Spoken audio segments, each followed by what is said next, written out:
Okay, we're back. I'm here with Ryan Carr. Ryan, how's it going? Hey man, how's it going? Going good. Excited to catch up. We got a couple things to talk about. Last time we teased a new podcast name, and we have since not talked about that at all. So Yeah. we won't talk about that today. We'll talk about like what you're doing because you started something recently and it's growing really quick, and I want to hear about how you're doing that. Yeah. Yeah. Well, we talked about I think we kind of mentioned it on the last pod, but I basically am like I created and have been writing a newsletter about I guess like vibe marketing is what you would call it, where it's essentially just AI assisted marketing workflows. The goal is to just make it as useful as possible for marketers, for operators, for founders that are looking to basically just get time back and spend less effort for higher quality outputs.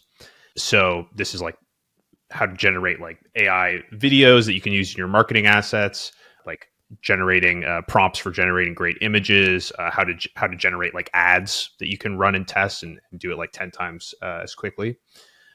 So in launching it, I kind of had a goal going into it where I was thinking, okay, I really want to see how quickly we can grow this thing organically, taking everything that I've learned, my team has learned about building an effective newsletter and growing it. And so the kind of the I guess the what felt like a very ambitious goal of can we grow it to from 0 to 1,000 subscribers organically in the first 30 days.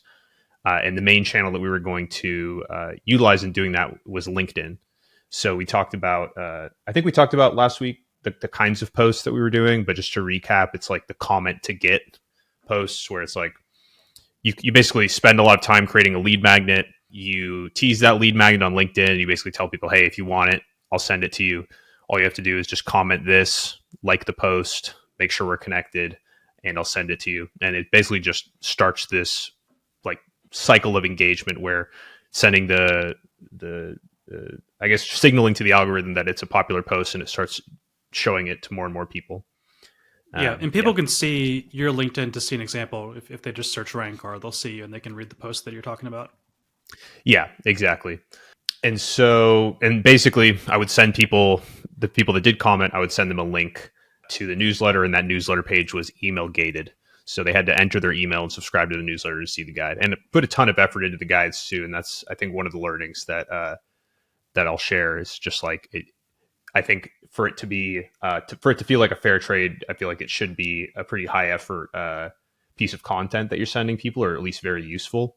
But anyway, so goal was 0 to 1,000 in 30 days. We've done two of them. We just put out the third right before we started recording this. And yeah, we went from 0 to 894 subscribers in 15 days. So, and that's all organic. That's from LinkedIn. About 90% is from the first two LinkedIn posts. Quality is super strong. It's like 60% open rates. And the type of people that were driving to the list, or the kind of the titles of folks that were driving, is really encouraging. It's like founders, executives, marketing folks, people that, kind of the ICP that we're hoping to get on the list anyway. So yeah, I mean, super encouraging results so far. I know, Matt, you've run some of these this method of like the comment to get. As a matter of fact, you shared a lot of these tips with me. Yeah, definitely have some learnings on like things to avoid though. So happy to share those as well.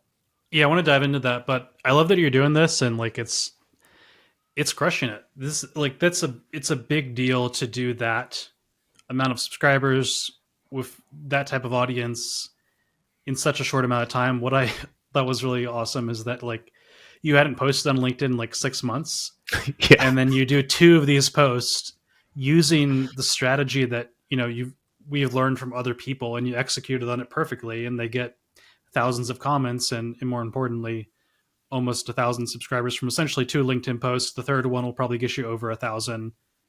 Mm. That's where all the growth came from. I gave you a shout in my newsletter that probably drove like 10 subscribers, It drove right? 68. It drove 68. So 68. it lifted some weight for sure. Yeah. Yeah, I just kind of put it like I have a link section, so I put it as one of the many links. So I wasn't expecting it to drive a ton, but I wanted to support a little bit at least because I think what you're doing as far as the concept and the content that you have in Moodboard is really cool. What's the URL, by the way, for people so people can find it? Yeah, right now it's just moodboard.beehive.com. So Okay, we can maybe plug the link in the show we'll put it notes, below but too. yeah, And but so yeah, I I think think that's that's a like great that's the key here. yeah Sorry to interrupt, but like the like having okay, almost like content market fit. Like people really want this content. It's a high need. It's super valuable. It's well written and executed. And then you followed instead of just throwing stuff at the wall, you followed a proven organic growth tactic as the work that's working for other people, and you just yeah did the same thing essentially. And more people need to follow that type of model. yeah. And I think the point that you brought up that I think is should be really encouraging to people listening is like I hadn't posted on LinkedIn in 6 months. Like it was my first post in 6 months, and it just goes to show that there's still a lot of juice in LinkedIn. Like it's very good at surfacing content that is appealing to the people that you're trying to get out in front of. I think, and just that engagement hack is really that comment to get strategy. Who knows how long it'll be around? Who knows how long until LinkedIn nerfs it? But I think right now it seems to be very effective still. But yeah, And we should double down on it. Like I am kicking myself for not doing one of these every single week. It's just social growth hasn't been a priority. But you know, if it is a priority for you, if something works, you should just beat it until it stops working. Like so many yeah, people worry about like, oh, is this going to piss people off or rub people the wrong way? Like it's working. There's nothing wrong with it. You're giving people free content in exchange for an email. Just keep doing it so till it stops working. You know, yeah. there's no reason to like to stop. You know, just run the same play over and over again. And every like there's strategies like this on every single platform, whether it's LinkedIn or something else. And more people just need to copy what works, edit it a little bit to match their audience, and not try and reinvent the wheel. Because I see so many people just pounding their head against the wall trying to like post stuff they think is cool when they could have just modeled someone else. And Mhm. so I just think this is a great case study because of that. Agree. Yeah, and I think, and I had tried uh, 6 months prior was getting into the habit of posting daily on LinkedIn, or at least like 3 times a week, and never saw uh, any real signal that people were as interested. And it, obviously the I will say the content was a bit more niche, and I think that's another good point to make is like the way that I'm looking at LinkedIn for this new, and actually the way I'm looking at this newsletter too is kind of more top of funnel, where it's like it appeals to a broad array of marketing professionals. It's still like prosumer, but it appeals to a pretty broad spectrum. And I did that purposefully as well. Like I think there's intention behind that. But yeah, just this I think just to your point, like finding the frameworks to kind of hack the engagement model and hack the kind of LinkedIn algorithm and get it to send more impressions your way. Yeah, I don't think there's people shouldn't be afraid of being cringe. You shouldn't be afraid of bothering people, because if you're putting enough effort into the content that you're giving away for free, then that's a fair trade, right? Somebody literally just commenting something so that you kind of get the engagement from all this work that you put into the guide. Like, I think on each of these guides I'm spending like 8 to 10 hours on them. So it's like that to me It's a feels like a lot. fair trade. Yeah. It is You a went lot. above and So beyond. I think a lot of people can make a guide like this and it be still very valuable, but just take less time because not everything has to be yes. super long. But what you're doing is great. Nothing wrong with what you're doing. But I would say I think Agree. we need to give Agree. a name to this, which is like shameless content marketing. Yeah. People need to do more shameless content marketing or shameless marketing, as long as it's ethical and honest. Like there's nothing wrong with it, even if it's cringe. And this doesn't mean like yes, model what others do. I'm not saying go and copy and paste their posts word for word, but just model exactly what they're doing. I'm gonna go and do this because I'm focused on YouTube in a big way, and I'm working on just like looking at channels that I would say are aspirational or similar, and then just looking at their top videos and like basically just copying the headline topic of those top videos and just redoing them, but with my content instead. I'm not going to copy their content, but I'm basically copying the idea and the angle of them, and I'm going to see how that works. It's like the format, like copying the format, or Yeah, testing a format that works. Yeah, exactly. exactly. Yeah. What are I do have the some learnings learnings. of? Yeah, absolutely. Let's get Yeah. it. Let's dive in. First of all, it's incredible if one of these does take off, we're 2 for 2, potentially 3 for 3 on these. But if one of them does take off, it's super time consuming to answer the comments and send DMs. And I would like set aside time to do that. I haven't been using any sort of AI tools, which I like for some reasons and I don't like for others. I think my main reasoning behind it not doing it at first was I just didn't want to get kicked from the platform or like run into issues, because I know LinkedIn like frowns upon using those kinds of like auto DM tools. It's also cool to like see the kinds of people that are interested in the content, and actually it gives you an opportunity to actually start conversations with them. So that's cool. But yeah, it takes so much time. It's like it is definitely a massive time sink. And one thing is, just to add to that, I've had a virtual assistant do it for me, like send the DMs for me and reply to the comments. But not everybody can do that, of course. But just that is a possibility for some people that have that option. Totally. Yeah, I have my team helping on it. It's just the like over the weekend, especially, I don't want to let it go for too long without responding to them. And so I've like hopped in, and I don't know. Like I think it's it can be an all hands on deck situation if it kind of blows up. But a lot of people will just like simply not read the part about needing to connect. So like, and you're limited in how many connection requests you can send. So that is another potential issue. But then what here I think the biggest takeaway for driving newsletter subscribers from this though, so like the virality and the LinkedIn engagement will come from people liking and commenting to receive the DM and that function of like, they comment, you message them and say, hey, or you reply to the comment and just say, sending it over now. And then you respond via DM.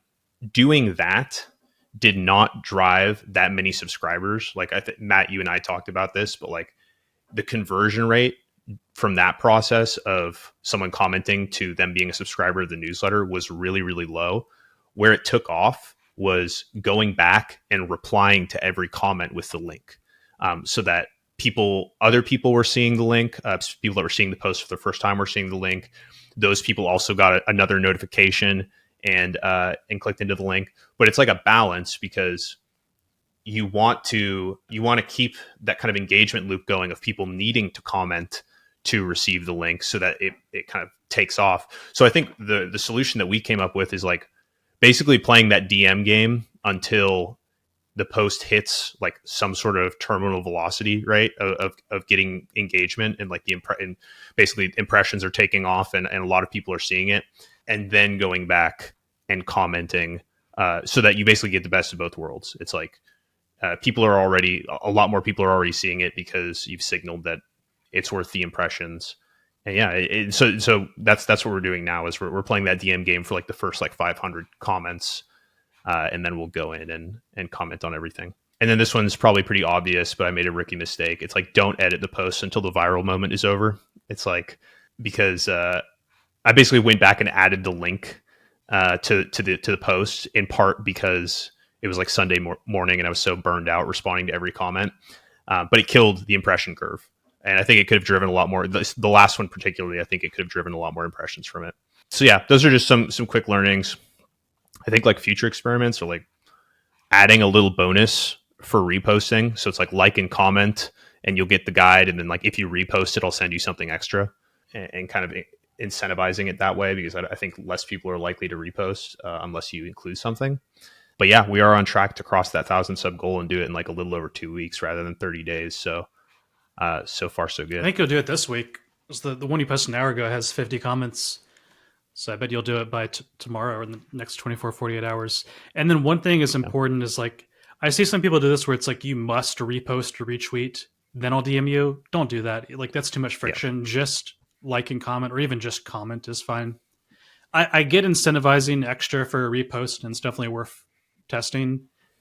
But also, so as far as LinkedIn, like reposts really don't do anything or get any reach. Like it's funny because Twitter, like if you do a retweet or a repost, whatever it's called now on X, that will get some reach, and that will help you a lot. But like repost and also kind of quote post on LinkedIn worked, like they get no reach. It's just the way the algorithm works is very different than Twitter or maybe other platforms, and so we'll see how that works. But I would definitely don't make it a requirement. And that's just more speaking to the people listening. Yeah, I would love to see you do like two of these a week and then like two regular posts a week. I think in 6 weeks you're gonna be huge. And like I really think you should just milk it, because like I think this is gonna get nerfed eventually. and it's a big opportunity. Also, are you do you have a LinkedIn creator account now, like where people can follow you? I have premium and I've seen people following me, so I think probably, but I haven't like opted into any creator program that I know of. But yeah, I'll have to check that out. Yeah, it is it's wild and it's fun. Yeah, I would love to do two a week right now. I think I got to balance like the amount of time that goes into each of these because, like I said, I spent an exorbitant amount of time on this last one, and so I think I just need to dial it back a little bit. Yeah, just I get a little Yeah, OCD about it. Where yeah, but I don't think just really for everybody, I don't think these any type of lead magnet in general, I don't think it needs to be super long. And you've been doing like guides that are, yeah, thousands of words, 2,000 words, etc. And that's very useful. But also like, 10 prompts that are 300 words are also hmm useful. And just because it's short doesn't mean you'll get less engagement. So I'm not saying stop posting really in-depth guides, because that is how you build trust with the audience after they opt in. But I don't think a lead magnet, like as far as actually just getting the lead, getting the subscriber, a 2,000 word guide or a 500 word guide is going to have the same effect. As long as it's actionable afterwards, people will still get value from it, and you can kind of still send your newsletter that may be more actionable. We talked about this maybe last time, but like you don't have not everybody here has to create a custom lead magnet for this purpose. It could just be using the newsletter they've already published that week or in the past 6 months, and email getting that and using that as lead magnets. It doesn't have to be brand new content, because I don't want people to get hung up on, oh, I don't have the thing. Odds are you already have published the thing, or you could create the thing and publish the thing within a couple hours. Because if you're doing this is an experiment, right? This is something you should be doing every week or month, and so you don't want to spend 12 hours on your first one because it may not hmm work as well as Ryan's did. We just got to get it out in the world. yeah. That is important. I think. Yeah, if you listen to, I think the last episode was literally right after I put the first one out, or the last one that we recorded together, and I was like genuinely worried that it wasn't going to take off because of how much time I had put into it. And I think that's like a very real possibility is like you could put a bunch of time into it and it may just not pop off on LinkedIn. But yeah, no, I actually, I really like that point. Like, I think it's not the length of the lead magnet that is going to determine like how viral it goes. uh like I think that there's that I think that'll probably be one of the next experiments that we run here is like maybe just like a collection of prompts that we found useful, or these meta prompts that we're already publishing in the guide and are have proven to be a draw. So Or just a list of tools that are all affiliate links. Like I honestly think that would get 500 comments, 1,000 comments for you. yeah. If they're actually the tools that you're using, and it's just in a on a page. And maybe if you have a guide related to the tool, you can link to that on the page, or you find another guide or a YouTube video. That would crush it, and that's going to take you an hour to put together. But I think, like, how in direct response copywriting there was this kind of saying where it's like, of a campaign, of a marketing campaign or promotion, what's the most important element? And it goes in this order. The offer is the most important, so what you actually are offering for people to buy. Then the list, which means who you're sending that letter to, because it was direct mail back in the day. So list or targeting. And then the third is the copy, the actual words, the actual marketing material. And I think this is similar. It's like the actual offer, the actual topic of the lead magnet itself is more important than how long it is, what the copy of your post is, etc. Like that's number one. There's not exactly a list when you just publish something to LinkedIn, but your existing followers matter. Who sees it matters. And then like the copy of the post itself is probably the third most important. I also think one caveat here is like maybe that kind of list or targeting function. If you can get friends, family, or relevant accounts to also comment and like the post, not just a random person, but let's say you're writing about AI and you get an AI influencer with 1 million followers on LinkedIn to actually comment and like it, that's going to get Mhm. amplified to their audience, and that's going to massively improve your reach. And so, like, you reached out to me and other people to comment, and we did a comment that took us 5 seconds. And that wasn't responsible for your success, obviously, but it does help a little bit to do something like that. Definitely. I think yeah. It absolutely does. Yeah, I've made sure to do that for every single one. Just like reach out to folks via Slack, reach out to my team, and just say like, "Hey, go ahead and give this some love." And yeah, I think it does go a little, especially at the beginning, like when you first post it, a little bit does go a long way. So yeah, that's another good tip. Yeah, I think we covered that really thoroughly, so that's great. What else should we chat about? There's a lot of things we can get Well, into. I am curious. Yeah, I'm curious to know. You ran an experiment uh, via, I guess, the grow letter list, or well, I'll let you explain it, but I'm super curious to know kind of results from that. Yeah, it's just funny. I think some people will find this really interesting. Some people maybe not so much. But so I sent out a traditional sales letter to my list to attract or try and generate applications and qualified calls. And so imagine, I think this sales letter, I wrote it. Someone from my team helped me edit it and punch it up a little bit. Maybe it's almost 4,000 words, 3,500 words. And we put it into a Google Doc, and then we downloaded that and we sent out the PDF to my email list, to a segment of my list. And I realized some people are hesitant to open PDFs and there's security concerns. I knew that going into it, but I was a little bit excited just to get this out there to the list and get them to see it. And so I sent it out and I made it feel, I tried to make it feel more like authentic and natural, like an actual, like I'm sending you an actual letter, but instead of a physical letter, it's a PDF. And it got like it, good responses and like surprise responses. Basically, people were either like, this is a cool, different way of marketing, and we got a lot of leads and calls booked from it and a lot of clients from it.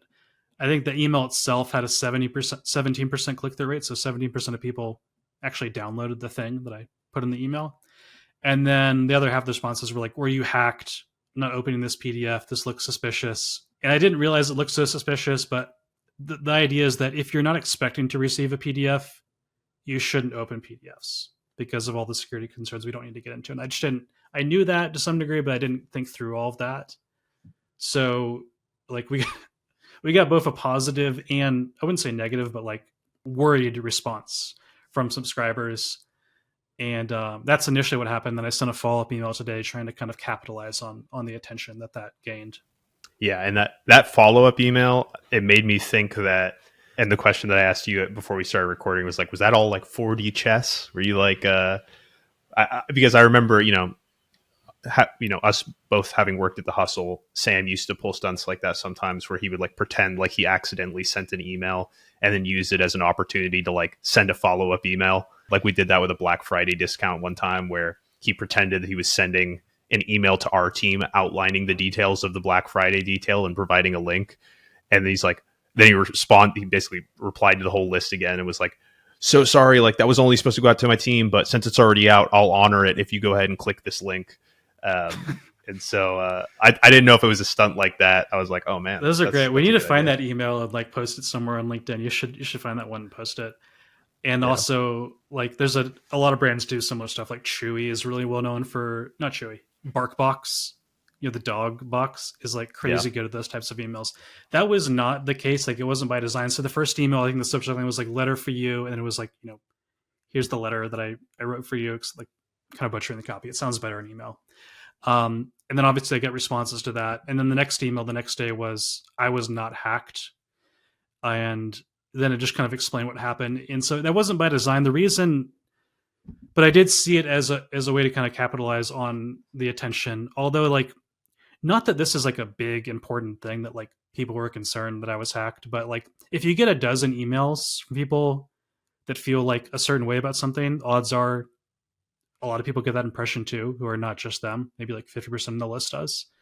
And so I obviously want to address that and not just hope people understand. I want to address it directly. And so that's what I did in the email that I sent today. And so it's a way to address people's concerns, obviously, but also just make it a natural point of conversation. Like if it was just me and you one on one emailing back and forth, we would have a similar conversation. Like if you thought I was hacked and I wasn't, I would respond by saying, I'm not hacked. And so it's like just making email feel a little bit more conversational and then, bridging that into a call to action for sales. So that's what I did in that email. And I just, instead of sending people to a PDF, I sent people to a Google Doc with the same sales letter. And that one was sent at 11 o'clock today, but it's getting really good engagement.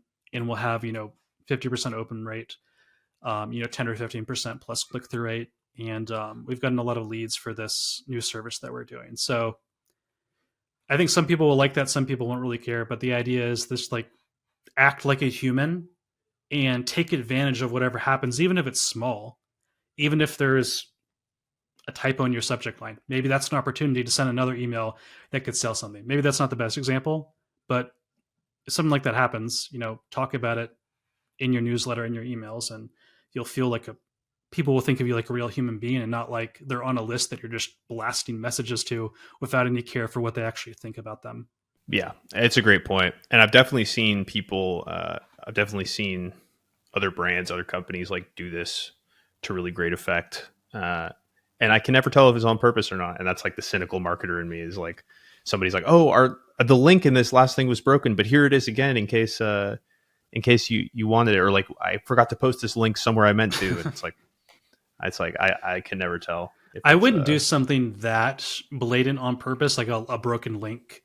yeah. However, if I did have a broken link by accident, I would consider sending an email like that to correct it and also drive more opens and clicks to whatever I'm trying to sell. I think you could probably do kind of a shameless lie email. You could probably do that once a year. I have never done that. I say never done that, but I'm trying to recall if I have, because I'm be totally honest with y'all. Like, I don't think I have. Like the Sam Black Friday thing. Like, it's an internal email, but it's really not. But it's designed to kind of trick you to thinking you're getting something that's exclusive, or you know that you're not supposed to get. I haven't done that, but I think if it's all in good fun, it can be okay. Or if it's accidental, but you're just trying to address it, it can be okay too. But yeah, what are some other ways people could do this stuff? Obviously, I shared my example. You shared the broken link example. We talked about the internal email one, which I think is getting to the point where a lot of people have seen that before. Still, I would consider trying it because I don't see it a lot. Any other ones that people can do that are like, what do you even call this type of marketing? You know? Yeah, it's almost kind of like, I don't know.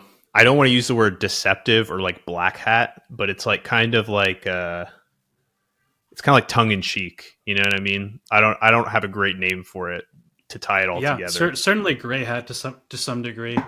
Yeah. It was the classic, like using in your subject line like the forward symbol or the reply symbol RE Yes. or FWD.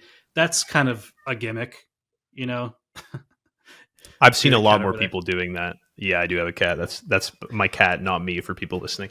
But yeah, I think I've seen a lot more of that lately, though. And honestly, like the reply signal where they make it look like they're replying to something. Honestly, I don't love that as a tactic. I don't love deceptive subject lines just in general. Like I just think like I understand why people use them, but whenever I open an email thinking it's one thing and see that it's a marketing email, I'm pretty much immediately unsubscribing. Like I just don't, or at least I think less of that brand, because I'm just like, this is just like, it's not a good feeling to feel like you had like one pulled over on you. So yeah. Yeah, and if you do that, you really have to like bridge the subject line to the copy very well without sounding like a dick, essentially. And so I don't think that's the best tactic to go with all the time. Like I would use that type of copy in a subject line very, very rarely. I do like things that look like an internal email that are not misleading. So like if I'm doing a webinar and I want to send people a reminder before the webinar so they show up, my subject line might be our call today. So it looks like you have a scheduled Hmm. call with me, but it's a webinar. So you do, but it's in a group setting, not a one-on-one setting. There's a lot of stuff like that, and I do think those details are super important. Man, I have so many saved in a swipe file, and like we share this stuff with our clients. I don't have it. I can't pull that up now and go through all this. I've done one where it's like the subject line was a warning, which Oh was no. pushing it. That is Um, pushing it. but it was around a price increase, and so that's the one like you would do once a year. It's like warning: the Yeah. price is going to increase in the next 4 hours or something. Like that obviously worked very well. I got some compliments. I got definitely a higher unsubscribe rate than normal, but I didn't get any negative feedback, at least that was shared with me. I'm sure some people Yeah. didn't like it, but it also was not misleading because there was a reason for the warning. Yeah. No, that makes sense. I'm trying to think of like the worst subject line that you could put on there, just like to get people's attention. Because warning, I would be like, oh shit, what is this? But yeah, Definitely works. I I've seen like Yeah. Good. No, I don't have one. You go ahead. I've this is a cool one. It's like putting someone's email address in the subject line. So like your payment colon email address. Obviously, first name and last name are helpful in some context. There's a lot you can do, and that's also why But it's good to have just like a swipe email where you just opt into everything and look through it occasionally. tying it together, this is a good lead magnet. That swipe file is a good lead magnet. Yeah, people love subject lines. I know our kind of friend Daniel Bustamante. I think I've got his name 80% right. He's done a bunch of lead magnets like that, or actually just posts where it's like, here's the top 10 subject lines I found this week. And those always crush it for him. It's also just in general nice to have like a beat or like an angle that works over and over again. You can actually update it every single week. I think that's really cool. Yeah. Maybe we'll do a whole episode just on like cool subject line and marketing email ideas. I think that would be really fun. Yeah. Because I mean, the same stuff that we were talking about with the LinkedIn post applies to email. It's like there are formats and there are approaches that you can kind of take and apply to your own. So and there's a reason why they're used so often. It's because they're useful. So Yeah, I have one final thing I mentioned is like if you can put in like a silly word in the subject line versus not, probably do so. So, for example, let's say you're inviting someone to register for an event or a webinar or something like that, or apply to work with you. You could have a subject line that says "You're invited," and that will work okay. Or you could say "You are cordially invited," and that will get like a 5 or 10% higher open rate. There's just I lots like of kind that. of silly things you can do like that. So like my what I put in the "I was not hacked" subject line or in the preview text was "I pinky promise I was not hacked." And so just like being a little cheeky just helps you stand out more, kind of like someone might do in a real conversation. And Yeah, there's a lot you can do with that. I'm looking at. There's this one guy whose newsletter I subscribe to. He's marketing agency, but he's got some great subject lines.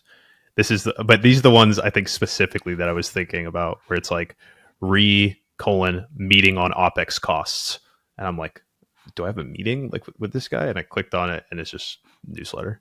Um, If it's a re my newsletter, health. that's bad. That's what I'm saying. There's one. Yeah, I will delete this in 48 hours. It's like, dude, what? I'm like, makes me worried. Um, that's a good one, yeah, frankly. That could work if there actually was something expiring, for yeah, real. yeah, yeah. So and I think the meeting on OPEX cost one, I actually do think that was for a webinar. So I guess that makes sense. But Yeah, there's a right um, and wrong way to do this stuff, of course. yeah, Another one is like just have the same. Some newsletters that we follow just have the same subject line for every single email, and if you can do that, you're probably in a great position because you just get people to have a habit of opening every single email, like Tim Ferriss, 5 Bullet Friday, current date. There's a lot of people who do that, and they crush it with that. Especially if you're sending some type of newsletter that has the same format every single time. I think that's a great path to go down. yeah, 100%. Kind of like standardizing it all makes it easier on you too. So Yeah, they're opening for your past reputation, essentially. What else would be cool to cover? I think I had one or two things that I might I can share. Anything you want to add? no, I'm curious. I want to hear what you got. Let's see. I We're planning our event soon. What would be good to cover? I had a couple of things written down, then I lost them. We're kind of exploring a new service. Would that be interesting? Oh, maybe one thing is how many newsletters have you seen that have 10,000 subscribers and 78% open rate and 25% click through rate? I don't know if I've ever seen that. Yeah, well, Yeah, I don't know. there's one Yeah. I can show you. So, do you know Ted Williams? That sounds very familiar. Yeah, Let me we look him did a up. podcast episode with him. It was an event that we published as a podcast that people can find on this feed. And he's the formerly he founded a company called Charlotte Agenda, sold it to Axios, built Axios Local, and he has a new media company called Tiny Money. It's tinymoney.com, and it's like the concept's cool. So it's about personal finance and local businesses exclusively for Charlotte, North Carolina. So like Hmm. that's where he lives. He used to cover local media, and he's basically doing that with a kind of a new, unique angle. And he's crushing it just by like keeping it very simple. So like what I liked about this was obviously it's all organic growth. The engagement's like off the chart. I don't think I've ever seen that engagement before. And looking at the screenshot, this is his engagement in the last 4 weeks too. So it's not, you know, he's not faking it. That's what I'm trying to say essentially. But I just really love this because I'm like, this is a really cool hyper niche that's really underserved. It solves a real problem because basically people are spending most of their money locally, not nationally. So it makes sense to have a local newsletter about personal finance. Ted, it's just like he just publishes a weekly newsletter. He's been doing it for 30 straight weeks. He publishes 5 to 7 days on LinkedIn, engages with all the comments. He does a lot of interviews with his readers in the newsletter. And the content's super actionable. So it's like 6 figure jobs. He does like interviews where he talks to someone anonymously and they cover like their income, their spending, investing, net worth, goals, what they like to spend money on, what they splurge on, saving, like the savings hacks that they have. He also dives into like new local businesses launching, and he'll, kind of like, we know Sam Parr, who has like the MoneyWise podcast, and he's kind of known for going into the numbers and going behind the scenes, is like does how much money does this business actually make? Does the founder take home? That type Hmm. of stuff, like getting into the nitty gritty details that everybody wants to know, but people are afraid to ask. Ted does that with local business owners. Like, okay, this person opened to a spa. 6 months in, how much do they spend to open it? How much money have they made? Is it profitable? That type of stuff. He does that basically locally in Charlotte. Maybe it's someone who like flipped a house or opened a restaurant or sold a restaurant, like stuff like that. So super unique, super cool, but also not rocket science, and it's doing very, very well. I love this. I mean, the engagement numbers speak for themselves, but I also just love the idea of a valuable, whatever the offer, or whatever, if you have an offer or if you're looking to get at least partially supported by advertising revenue, the focus on finance plus getting kind of the easy, well, straightforward growth and buy-in from having a local newsletter, right? It's like you get all the benefits of a local newsletter and you tie those with the benefits of having a kind of prosumer audience. I think it's a great idea, and I'm surprised that more people haven't done something like this. I guess I hadn't thought of it either until looking at this, but no, really really cool idea, and obviously the execution is top notch as well. Yeah, and Ted, he's already attracting premium long term sponsors and partners that will commit to like 3, 6, 12 months of sponsoring the newsletter and the website and stuff like that. And so if you want to see his process in the podcast, he went deep into like how he builds these audiences that attract these long term sponsors. It's in this Hmm. feed, or you can search Ted Williams in Newsletter Operator and find it. But it's definitely worth learning from. And it's kind of like what I love about it is it's a no brainer for the audience. Like if you're a professional in this area who is earning a lot and wants to earn more, save more, or invest better, like why not subscribe to this? It's kind of a no brainer, and it delivers on the promise for sure. So I think that's awesome. Should we? Yeah, Go ahead. I was just gonna say, yeah, like I'm reading through the newsletter, and it's like the content is excellent, and it's like it would be a no brainer for local business owners to sign up for something like that, right? And so you're getting like a hyper targeted audience of business owners and other people with uh, either disposable income or some sort of I don't know. I just love it. I love the idea. I can't think straight right now, but it's a great idea, and obviously it's there. So Yeah, we'll wrap it up. But yeah, he launched with a sponsor, which was like a local spa that's a little bit like higher and more luxury. Like he launched with that sponsor, and they were the sponsor for like the first 3 or 6 months, and before he even had an audience. But he showed that like they were confident in him. He's a professional. He knows what he's doing, where he can attract the type of audience that makes sense for that advertiser. But I want to ask one thing that we haven't asked before. It's a big deal.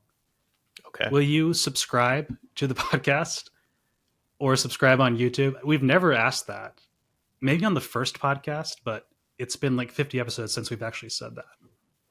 Yeah, wow. We're just giving away all this value without asking for anything. That's awesome. Yes, please do subscribe. Please subscribe to this podcast if you're not already subscribed. Please subscribe to the YouTube channel.